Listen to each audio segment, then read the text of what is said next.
नमस्कार साथियों, स्वागत है आप सभी का गोल्डी ऑनलाइन क्लासेज में। मैं हूं मिथिलेश कुमार।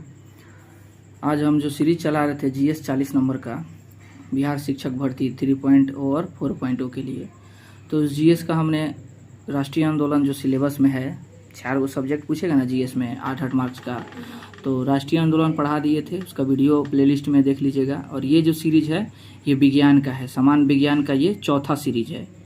विज्ञान लगभग 8 नंबर का पूछेगा, राष्ट्रीय आंदोलन 8 नंबर का पूछेगा, करेंट 8 नंबर का पूछेगा, भूगोल 8 नंबर का पूछेगा और मैथ 8 नंबर का पूछेगा। इतना ही पूछेगा और ज़्यादा नहीं पूछने वाला। 8×5 = 40 ना। इसमें आपको पॉलिटिकल साइंस नहीं पूछेगा, इकोनॉमिक्स नहीं पूछेगा, ठीक है ना।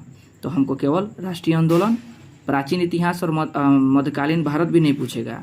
आधुनिक भारत में केवल राष्ट्रीय आंदोलन ही पूछेगा इसमें। उसके बाद से साइंस पूछेगा और भूगोल, भारत का और विश्व का भूगोल, और करेंट और मैथ, ठीक है। तो हम विज्ञान पढ़ रहे हैं इसमें 3 क्लास और आएगा। एक क्लास में 40 प्रश्न होगा। ये टोटल 6 क्लास में होगा, 6 वीडियो में होगा। 20 से 22 मिनट का वीडियो होगा, कम में पूरा हो जाएगा, ठीक है ना। तो हम लोग वन लाइनर के रूप में देख लेंगे पहले, और इसी वन लाइनर में लगभग आपको कम समय में 70 से 80 लगभग 100 वन लाइनर होगा। फिर उसके बाद 40 से 50 आपको एमसीक्यूज मिलेगा, ठीक है ना। तो इसको हम लोग कवर करेंगे। फिर उसके बाद भूगोल कवर करेंगे, और बाद में हो सकेगा तो प्राचीन भारत का और आधुनिक मध्यकालीन भारत का हम इसी तरह का वीडियो अपलोड करेंगे। और टाइम मिल गया, अगर समय से पहले हो गया, तो हम भारत का राज्य व्यवस्था जो है ना, पॉलिटी, उसका भी हम अपलोड कर देंगे, ठीक है ना। तो चैनल पर नए हैं तो चैनल को लाइक एंड सब्सक्राइब कर लीजिए, अपने दोस्तों को शेयर जरूर कीजिएगा और बेल आइकन को प्रेस कर दीजिएगा। ये चीज़ आप कीजिएगा ना, और कमेंट। तो आइए हम लोग पॉइंट पे सीधे चलते हैं। पहला है इसमें द्रविड़ पेट्रोलियम गैस यानी कि एलपीजी का प्रमुख संघटक कौन है? तो ब्यूटेन और प्रोपेन।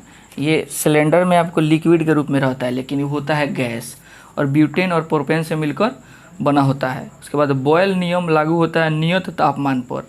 देखिए, ये जो सीरीज चल रहा है रिवीजन मोड में है, क्लास एकदम रिवीजन, एग्ज़ाम टाइम में है। इसमें चाहिएगा, आप जो पहले से पढ़े होंगे तो हल्का समझ में आएगा, और अगर अभी इसको 2 बार देख लीजिएगा तो ज़रूर आपको याद हो जाएगा।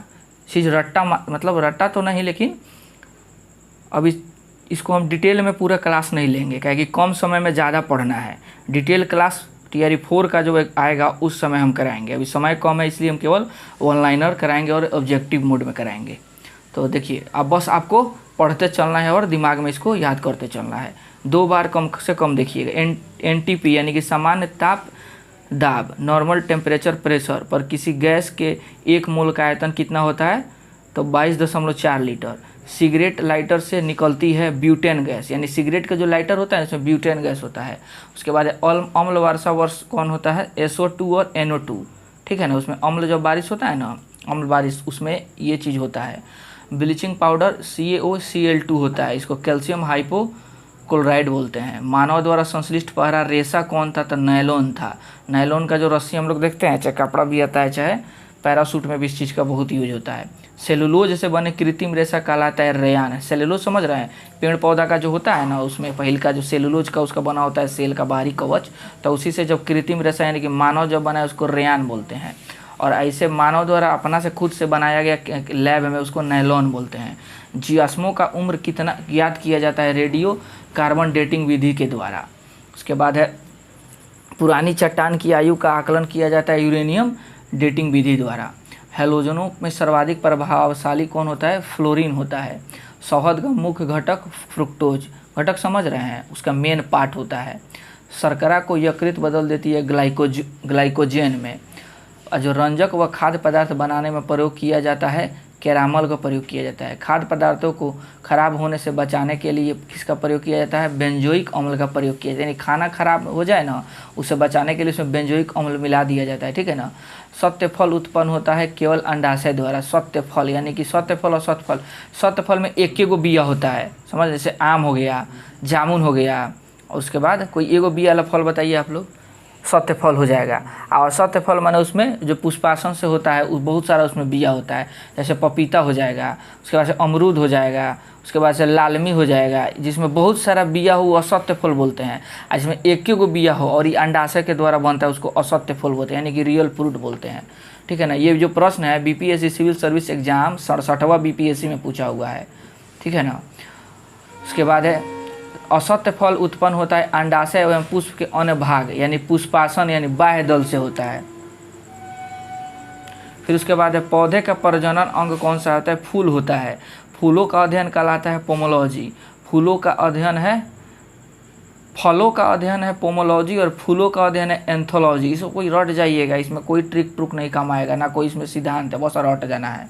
जल में विलय विटामिन कौन सा, यानी जल में कौन सा विटामिन है जो घुल जाएगा? तो विटामिन बी और विटामिन सी।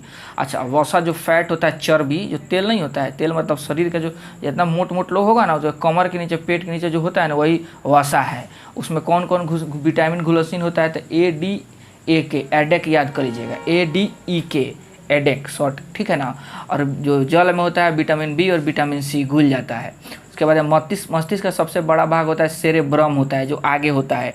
और ये मेमोरी पावर मतलब बहुत ही मतलब आपको जो मस्तिष्क का जो आपको क्षमता होता है ना मेमोरी का, वो इसमें ज़्यादा ये फायदेमंद होता है। मतलब जिसका ब्रेन देखिए आगे वाला बड़ा होगा ना मगज, उसको वो ज़्यादा दिमाग का तेज होता है, उसी को आगे वाला जो अग्र मस्तिष्क में पाया जाता है। सेरेब्रम होगा, उसके बाद थैलेमस होगा और हाइपोथैलेमस होता है। फिर बीच वाला एगो मस्तिष्क है, एगो लास्ट में एगो मस्तिष्क, 3 गो मस्तिष्क पाया जाता है। ठीक है। उसके बाद है अल्जाइमर, यानी कि अल्जाइमर रोग में मानव शरीर का कौन सा अंग प्रभावित होता है? तो मस्तिष्क। अल्जाइमर रोग में देखिए आप जब हो जाएगा ना, ये समझिए 70-80 का एज हो जाता है, उसके बाद अल्जाइमर होता है। तो इसमें इंसान भूलने लगता है। उरी मूवी देखें, उरी, तो उरी मूवी में जो विकी कौशल की माँ है ना, उनको अल्जाइमर रोग हुआ था। वो अभी जिसको होगा ना बीमारी, वो आपके पास आएगा, आपका कोई करीबी होगा। जैसे मेरे दादाजी को लास्ट में उस तरह का हो गया था। तो एक बार हम घर गए, तो 2017 का बात है, तो उनको 17 नहीं 2012 का बात है, 2013 में तो उनका देहांत हो गया था। 2012 में हम गए तो द्वार पे थे, तो हमको पहचान गए कि अंकित आ गई लो। हम ठीक है हम आ गए, मिथिलेश अंकित दोनों नाम है मेरा।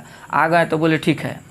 तो जब हम घर में गए, जब द्वार पे फिर आ रहे हैं तो ये कौन है, ऐसे हमको बोल रहे हैं। मेरे दादाजी बोल रहे कौन लड़का हो, मम्मी से बोल रहे कौन लड़का आया है। तब हम उस समय पढ़े थे, सर पढ़ाए हुए थे 9th क्लास 10th क्लास का, मतलब से सीनियर लोग भी बताया था कि अल्जाइमर रोग में इस तरह का हो जाता है। और अल्जाइमर, उसके अगला साल उनका देहांत हो गया। ठीक है ना। कौन सा अंग मस्तिष्क प्रभावित होता है? उसके बाद इत्र की तीखी गंध अथवा सुगंध की पहचान मस्तिष्क के किस भाग के द्वारा होती है? तो सेरिब्रम, ये आगे होता है। ठीक है ना। अब मध्य ब्रेन में जो होता है ना, बीच वाला भाग, उसमें कार्पोरा होता है।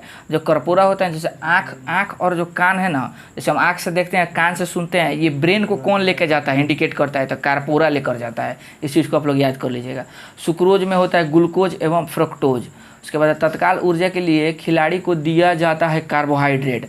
कार्बोहाइड्रेट चावल में सबसे ज़्यादा पाया जाता है। गन पाउडर मिश्रित होता है सल्फर, चारकोल और सोरा का। ये सोरा के लिए, ठीक है ना, युद्ध हुआ था सब अंग्रेज सब। और उसके बाद है वर्षा की बूंदें गोलाकार होती है पृष्ठ तनाव के कारण। और सुधियों से द्रव का क्वथनांक क्या होता है? बढ़ जाता है। कुपोषण क्या होता है? तो प्रोटीन की कमी के कारण होता है। वसा के कमी के कारण नहीं, प्रोटीन की कमी हो जाएगा तो कुपोषण हो जाएगा। यानी कि देखिएगा गांव देहात में कोनो लड़का होगा, पेट बड़का होगा, हाथ गोड़ पातर होगा, वो कुपोषण का हो गया है। ठीक है ना। तो वही कुपोषण हो गया। प्रोटीन की कमी है, खाली भात खा रहा होगा, कार्बोहाइड्रेट बढ़ रहा है देह में, पेट निकल गया। और वही प्रोटीन रहेगा ना, तो समझिए चारों ओर से मांसपेशियाँ बनता है प्रोटीन से। भात से मांसपेशियाँ नहीं बनेगा, भात से केवल कार्बोहाइड्रेट मिलेगा, आपको ऊर्जा मिलेगा। और वही आप प्रोटीन का जब यूज कीजिएगा तो आपका देखिएगा एब्स निकलेगा, मसल्स बनेगा, प्रोटीन से ताकत मिलेगा, थकिएगा नहीं आप। ठीक है ना। तो कुपोषण नहीं होगा। उसके बाद क्वासिओरर एवं मरासमस की बीमारी होती है प्रोटीन की कमी से।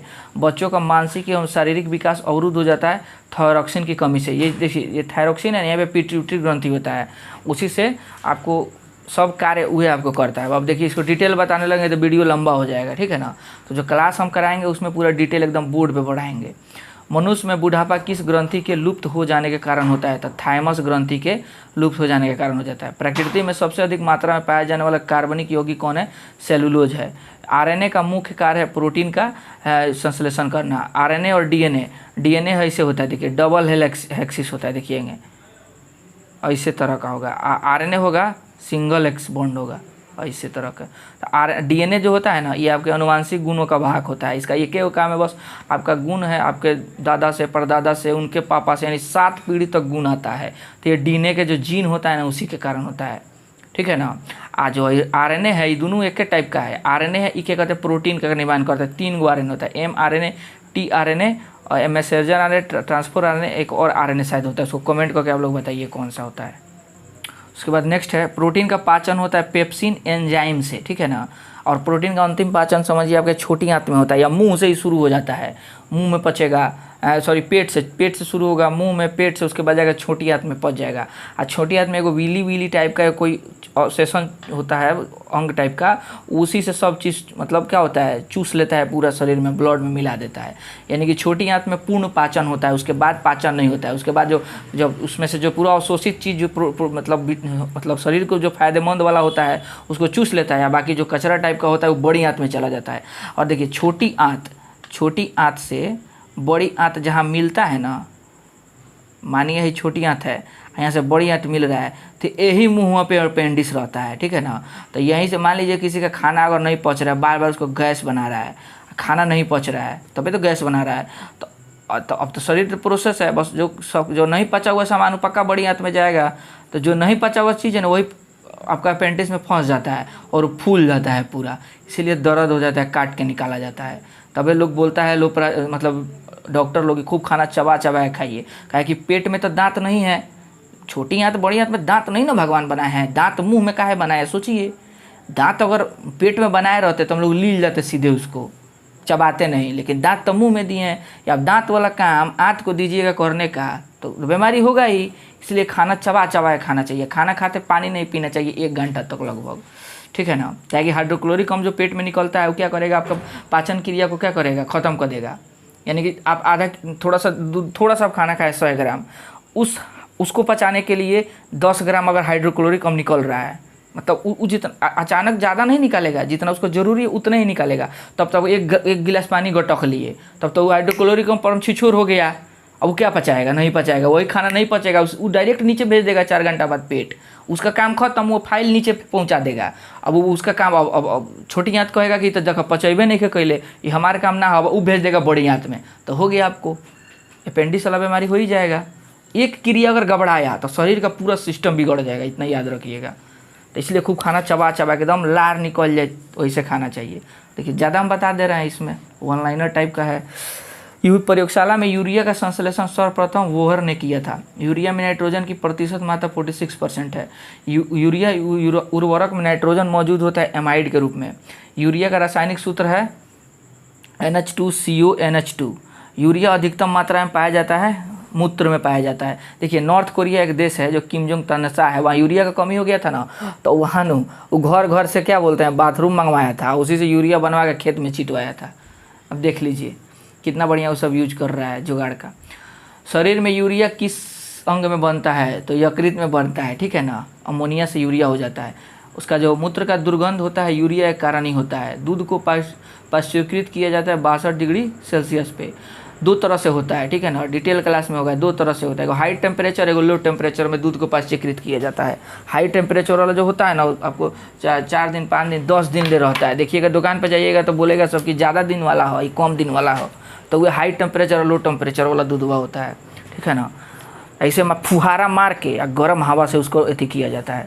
फिर उसके बाद नेक्स्ट है, दूध के प्रोटीन को पचाने वाला एंजाइम कौन है, रेनिन है, ठीक है ना। ये पेट में निकलता है जठर ग्रंथि से, रेनिन और पेप्सिन। इसको हम थोड़ा सा बता देते हैं।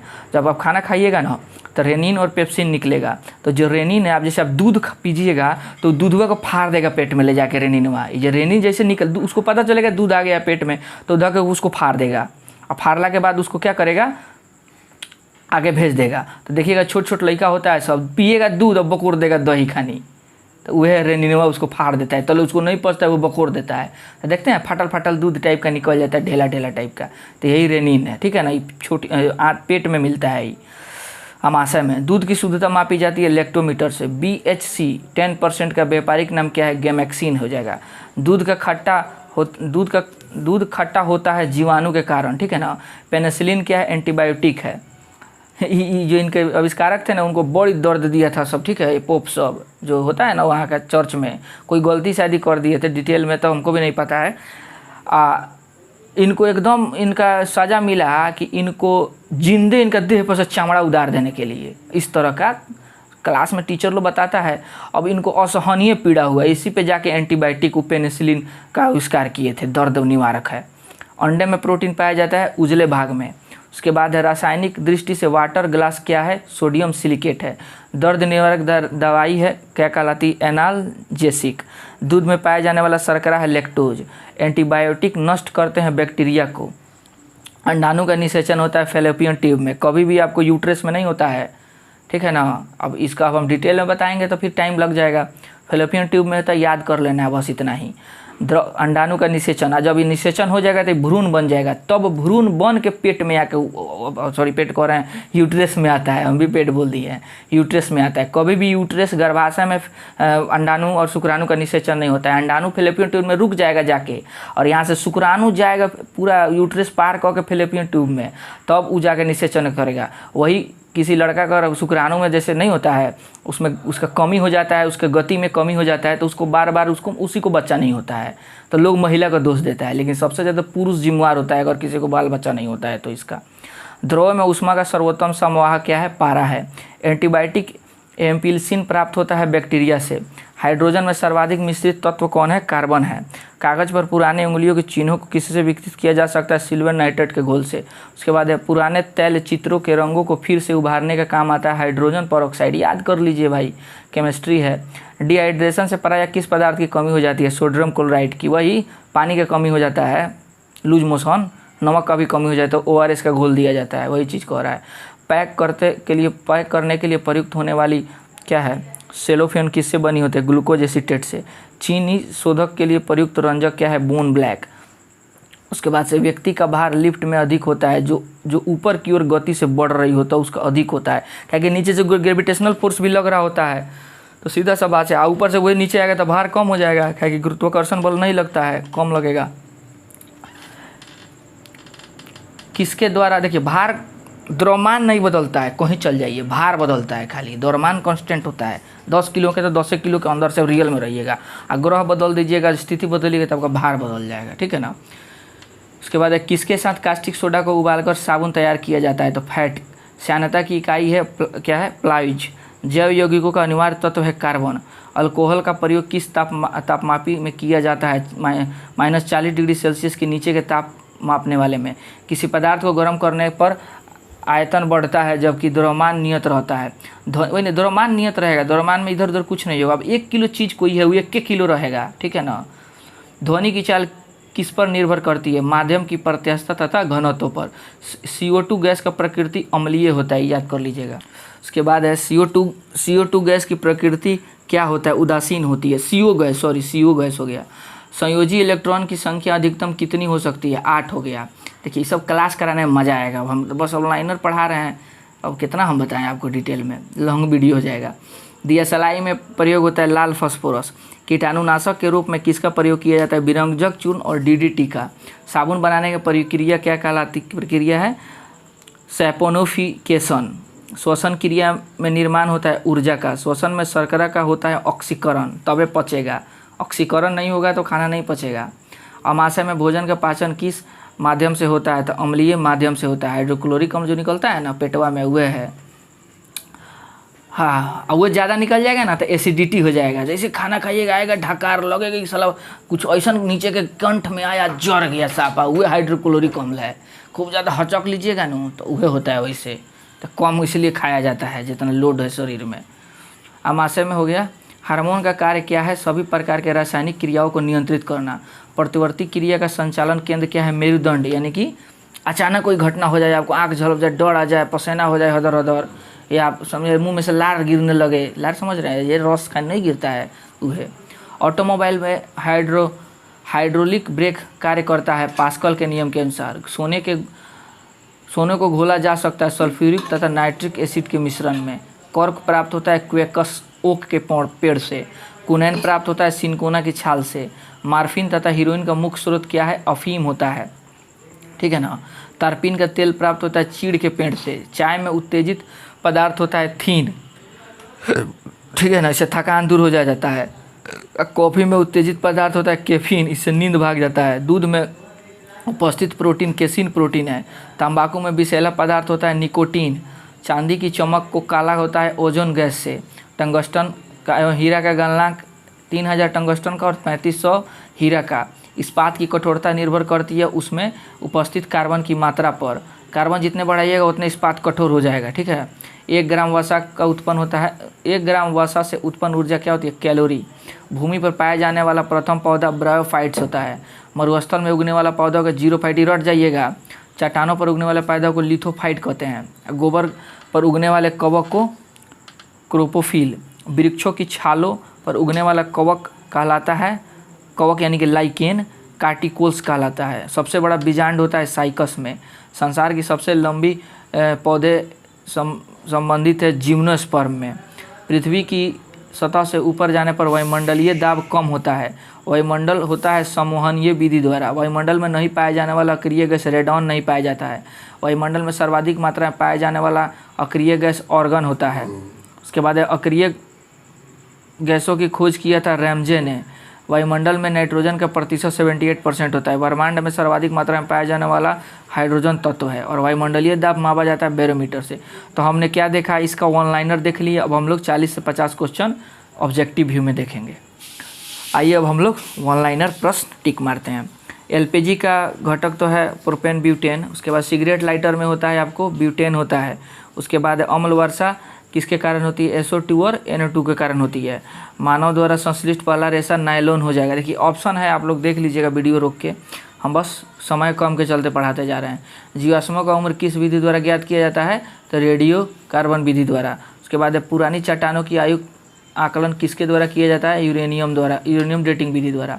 शहद का मुख्य घटक फ्रुक्टोज हो जाएगा। खाना को खराब होने से बचाने के लिए आप क्या करते हैं, इसमें बेंजोइक अम्ल मिलाते हैं। जल में विलियन विटामिन कौन है, BAC, और वसा में केडेक, ठीक है ना, एडेक ADEK।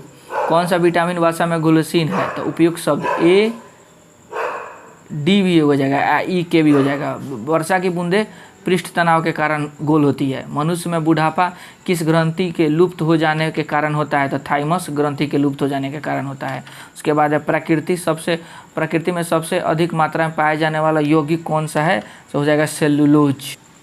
इसका हो जाएगा आपको सेलुलोज हो जाएगा। प्रोटीन किसका बना होता है, तो एमिनो अम्ल का। 20 गो एमिनो अम्ल की जरूरत होता है, 10 गो पहले से शरीर में होता है, 10 गो हम लोग बाहर से प्राप्त करते हैं। उसके बाद से प्रयोगशाला में संश्लेषित पहला कार्बनिक पदार्थ क्या है, यूरिया है। यूरिया अधिक मात्रा में कहाँ पाया जाता है, तो मल, खेत और मूत्र, इनमें से आपको मूत्र में पाया जाता है। यूरिया शरीर में यूरिया किस अंग में बनता है, तो यकृत में बनता है। दूध को पाश्चक्रित कितनी डिग्री पे, तो 62 डिग्री सेल्सियस पे। प्रोटीन को पचाने वाला एंजाइम हो जाएगा पेप्सिन हो जाएगा, ठीक है ना। अग्नाशय से LAT निकलता है। लाइपेज, एमाइलेज और ट्रिप्सिन निकलता है। जठर ग्रंथि से रेनिन और पेप्सिन निकलता है, याद कर लीजिएगा। उसके बाद अंडे के किस भाग में प्रोटीन पाया जाता है, सफ़ेद वाले भाग में। वो गोलका जो रहता है ना, वसाऊ मत खाइएगा, वो बहुत गर्मी होता है उसमें। जो वाइट बाहरी से होता है ना, उसमें प्रोटीन होता है। अंडाणु का निषेचन गर्भाशय नलिका यानी कि फैलोपियन ट्यूब में होता है। डिहाइड्रेशन में प्रायः किस पदार्थ की कमी हो जाती है, तो सोडियम क्लोराइड यानी नमक की कमी हो जाती है, और पानी की भी। ध्वनि की चाल किस पर निर्भर करती है, प्रत्यास्थता तथा घनत्व दोनों पर। दियसलाई में आपको लाल फॉस्फोरस होता है। कीटाणुनाशक के रूप में आपको विरंजक चूर्ण और DDT यानी कि ABDIN हो जाएगा। प्रतिवर्ती क्रिया का संचालन कौन करता है, तो हो जाएगा आपको मेरुदंड। यहाँ हो जाएगा आपको मेरुदंड। ऑटोमोबाइल के हाइड्रोलिक ब्रेक किसके पर काम करता है, तो पास्कल के नियम पर काम करता है। सोने को किस में घोला जा सकता है, तो सल्फ्यूरिक तथा नाइट्रिक एसिड के मिश्रण में। सोनार सब ये रखले रहता है, दीजिएगा ना तो इनको डुबा के निकाल ले, एकदम सोना चमक जाएगा, लेकिन उसका एक लेयर झड़ के उसके अंदर पड़ उसके पास चला जाता है। कुनैन प्राप्त होता है सिनकोला की छाल से। मलेरिया का दवाई, कमेंट कीजिए, मलेरिया का दवाई किससे प्राप्त किया जाता है।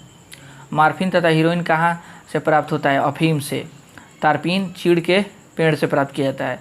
चाय में कौन सा उत्तेजित पदार्थ पाया जाता है, तो कैफीन, केसिन या थीन, निकोटीन।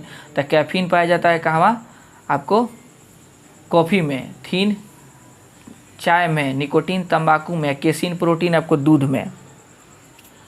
उसके बाद है कॉफ़ी में कौन सा उत्तेजित पदार्थ पाया जाता है, कैफीन। दूध में केसीन पाया जाता है, देखिए दे दिया आगे। 1 ग्राम वसा कितने ऊर्जा, 9.3 कैलोरी ऊर्जा, बहुत ज़्यादा होता है, समझे। सबसे ज़्यादा ऊर्जा हमें वसा से मिलता है। और जितना मोट लोग होगा ना वो देखिए उस सबको गर्मी ज़्यादा होता है, जाड़ कम लगेगा, इतना याद रखिएगा। भूमि पर पाया जाने वाला पौधा कहलाता है ब्रायोफाइट्स। मरुस्थल पर उगने वाला पौधा हो जाएगा जीरोफाइट। चट्टानों पर थेलोफाइट, ये सब रट जाइए। गोबर पर उगने वाले कवक होते हैं क्रोपीपोल। तो हम लोग इसमें 39 प्रश्न देखे हैं, पार्ट 4 होगा शायद, ठीक है ना। 3 को वीडियो डाल दिए, चौथा वीडियो डाले हैं, तो इसको आराम से आप लोग 2 बार 3 बार देख लीजिएगा, रिवीजन टाइप का हो जाएगा।